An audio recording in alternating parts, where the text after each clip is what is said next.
America's Cup är en av världens mest prestigefyllda och anrika tävlingar alla kategorier.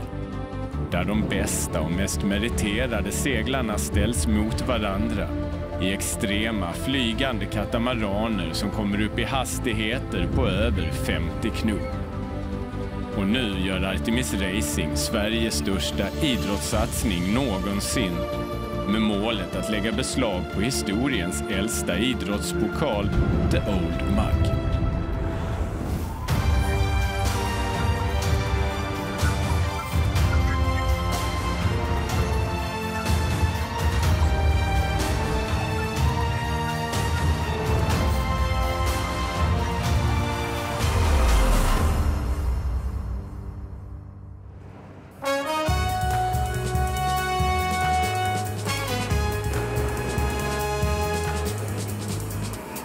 De allra flesta har en eller annan relation till staden som aldrig sover.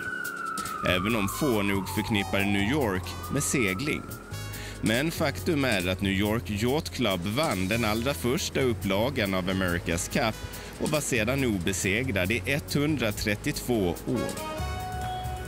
I början av maj återvände tävlingen hem för den andra deltävlingen av Louis Vuitton America's Cup World Series. Och den här gången skulle det avgöras mitt i stan, downtown Manhattan. Och det var inte bara det dåliga vädret med regn och kyla som oroade. I think it's going to be an amazing showcase of our sport. We're in the biggest city in the world, the iconic skyline of New York. With these amazing catamarans in front, it's got an opportunity to take sailing to a whole new audience. But the conditions here in New York weren't designed for sailboat racing, that's for sure. And strong currents and the wind coming off the buildings is going to make for some exciting stuff, some random racing too, to be honest. The most complicated thing I think here in New York for us is going to be the current. You know, being on the Hudson River, there's often a lot of flow, you know, going north to south on the way out. So it's going to be a challenge for sure. Och efter tävlingarna i Oman där Artemis Racing blev 5:a så har laget valt att göra en del ändringar i besättningen.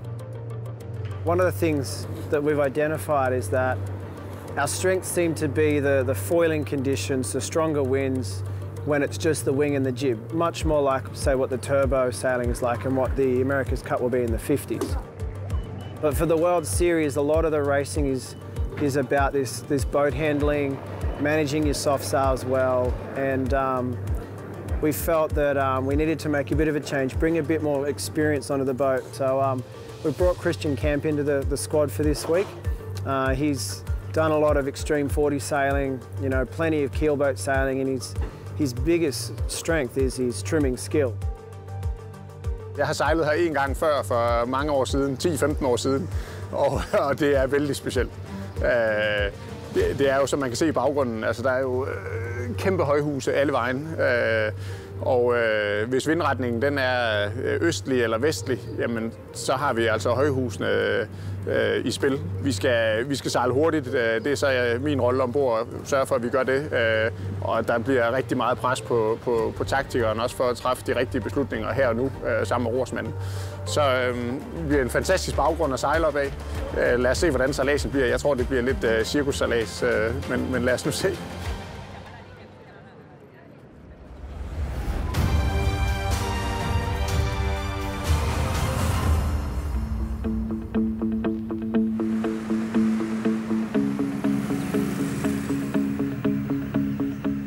My name is Simon Watin. I'm in charge of performance analysis and prediction within Artemis team. I work closely with Nicholas Ruslan, who is in charge of all the CFD simulation, standing for computational fluid dynamics.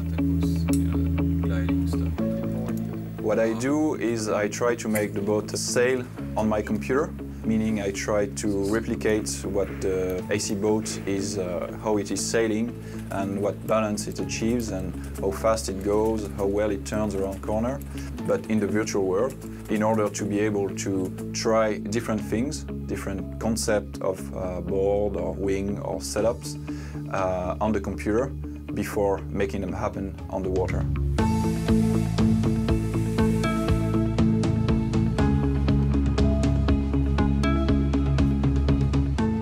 use a program that we developed in Artemis that basically takes different physical models from each part of the boat, using results from either numerical simulation or naval architecture data to have an idea of what are the forces of each component of the boats. So this ties in with Nicholas' work on the computational fluid dynamics. What we usually do is with his specific fluid dynamic simulation tool, he's able to provide a series of results concerning, say, a foil or a wing, for instance, that I then integrate into a model that is able to tell me for any specific sailing condition what will be the effort generated by, say, that wing. And I do that for the wing, I do that for the foils, I do that for the hulls, for the rudders. And what I do is I try to balance all these efforts to have a sailing condition of the boat that is now balanced and replicates how the yacht is actually sailing in the real life.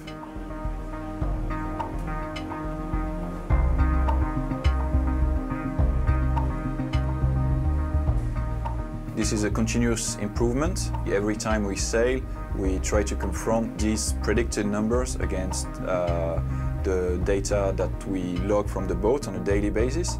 This is an important part of my work as well, to make sure that we're not off with the prediction, because the prediction helps us to make decisions, so we want to make decisions based on good numbers. So say we on the design phase, we do a decision, then we apply it on the water and we kind of back check whether it matches what we actually predicted, and we try to always look at the real boat and stay within an acceptable margin of error.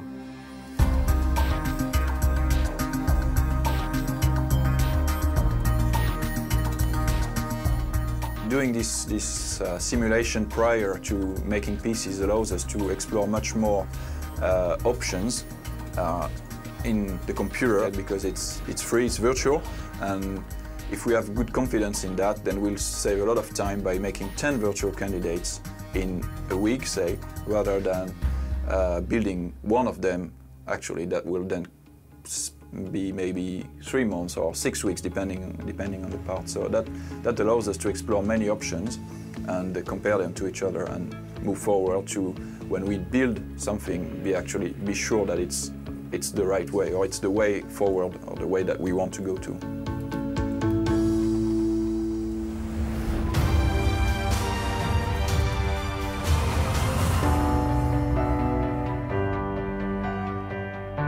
Årets andra deltävling av Louis Vuitton America's Cup World Series avgjordes på klassiska Hudson River i centrala New York. Publiken vallfärdade i hopp om spektakulär underhållning. Och första dagens seglingar blev just spektakulära, men kanske inte precis på det sätt som det var tänkt. None of us had ever seen before. Only one boat was unpenalized when they all went across the starting line. 4 of the 6 were over early, and only 3 boats made it to the first mark. Why? Because the breeze completely shut down. Lynniga vindar och kraftiga strömmar gjorde katamaranerna omöjliga att hantera, och tävlingsledningen tog beslutet att ställa in. Dag 2 blev vädermässigt betydligt bättre, och Artemis Racing lekte hem det första av 3 race när skippen Nathan Outridge gjorde ett vägvinnande val vid det första rundningsmärket. You see Artemis Racing Kent splitting off at 11 knots. They choose the cleaner water, an early decision from them. Laget fick redan där ett försprång som var ointagligt, och i mål var Artemis Racing nästan en minut före 2:an Land Rover Bar. Wow, look at that. New York City, nice job coming out in force. Race number 1 is now complete, and the win goes to Artemis Racing of Sweden and Nathan Outridge, their skipper. Yeah, race 1 was good. We had an okay start. We were in the hunt, and we made the right decision at Mark 1 to make a jibe and got into the pressure and had like a nice lead at the bottom mark. Had to fend off a bit on the first beat, and then again took a right turn at the top and sailed away from the fleet with a huge lead by the first bottom mark. Sedan började vindproblemen igen. Men Artemis Racing fick en perfekt start på race 2, trodde i alla fall de flesta. Men domarna dömde tjuvstart och sedan fick laget också ett straff efter en närkamp med Land Rover Bar. When we move into the next two races, an OCS penalty on the start must have been really close, and that cost us pretty badly. We still went around the bottom mark in third, but then we got a penalty from Ben for still some unknown reason. We had an overlap on the inside, and then he started luffing us, and we couldn't tack because the mark was there. And so then he just ran straight into us. It was a bit of a shock. Race 3 blev även det svårseglat på grund av väderförhållandena. Och det var till slut Emirates Team Nya Zeeland som hittade lite vind, var först över mållinjen och därmed vann regattan totalt.